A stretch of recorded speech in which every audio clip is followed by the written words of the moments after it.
Palafin, a new Pokémon from Scarlet and Violet, is in the genre of what I like to call the Achilles heel Pokémon. The only problem is that its Achilles heel doesn't really exist, at least in competitive singles Pokémon. Let me explain. An Achilles heel Pokémon is a Pokémon with great stats, but intentionally limited with a fatal flaw. The most iconic example is Slacking. Slacking has stats that rival even legendary Pokémon, but it's forever crippled by the fact that it can only move once every 2 turns. In competitive play, and in-game play too for that matter, that is a big limiting factor, and Slacking isn't very good overall. You would rather have a weaker Pokémon that could attack 2 turns in a row. Not only would that do more damage than Slacking could do in 2 turns, it also makes you less vulnerable to set up strategies. Even if you use Slacking's raw power to force a KO, what's the point if it now makes you vulnerable to a Shell Smash Pokémon? Another example is Wishy-Washy, who starts off with an amazing stat spread that once again rivals even legendary Pokémon. However, when it reaches low health, it becomes permanently crippled and unusable. Wishy-Washy is not a very good Pokémon overall, although it does have its good moments every once in a while. Regigigas is a particularly tragic example of an Achilles heel Pokémon, as it's a legendary Pokémon gimped by its ability. All 3 of these Pokémon are not very good in competitive play. There are less extreme versions of the Achilles heel Pokémon too. Archeops doesn't have a legendary stat spread, but it is above average. In exchange, its Achilles heel is also not as critical and only applies at below 50% health. Palafin is the Generation 9 Achilles heel Pokémon. When it starts the game, it starts in its regular form, which is not very threatening at all. But the next time it comes in, it activates its ability Zero to Hero and turns into its Hero form, which has the stat spread of a legendary Pokémon. While this isn't as bad as Slacking's Truant or Regigigas' Slow Start, this is sufficiently crippling in a lot of game modes. For example, when playing in-game, it's not worth your time to switch out and switch back in during battles. You would be better off training a different Pokémon that didn't have to waste all that time. But in VGC, a 4v4 doubles format which is the official format, Palafin's weakness isn't that bad. At the time of making this video, no VGC format has been announced, so everything is either speculation or whatever online casual VGC games people have played. We don't know exactly what's going to be the best Pokémon in strategies and what trends they're going to pick up, but we can have a general idea and predictions of what's going to be good and bad. Palafin is generally considered as potentially good, but not overbearing. The main thing is that in doubles, games are quicker and powerful attacks are flying around and Pokémon can get double targeted. The value of each turn has more weight because doubles games are usually fewer turns. Because each turn is so valuable, it's not clear if it's worth it to spend your first turn flip turning instead of potentially using a different Pokémon and getting more immediate value. It's a careful calculation you'd have to make to decide whether or not investing in Palafin is worth it for what you're trying to do.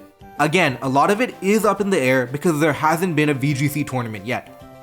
On the other hand, in 6v6 singles, forget about merely being meta, Palafin is definitely overpowered.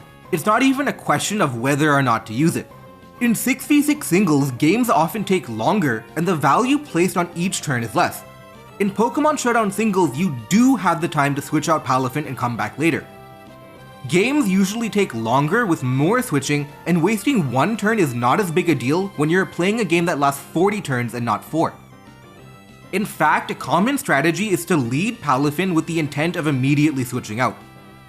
You take a short-term loss because you basically didn't do anything on your first turn, but now you have a legendary tier Pokémon ready to go to work for the next 20 to 30 turns.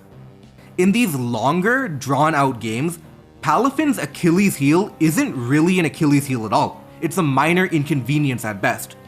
It's a trade-off that's worth it every day of the week, and the results are damning. Palafin is one of the top Pokémon in the OU tier, which is standard play on Smogon and Pokémon Showdown. Paladin Hero is obscenely strong, bulky, and fast. After all, it has a really good stat spread. Broadly, it runs 2 main movesets.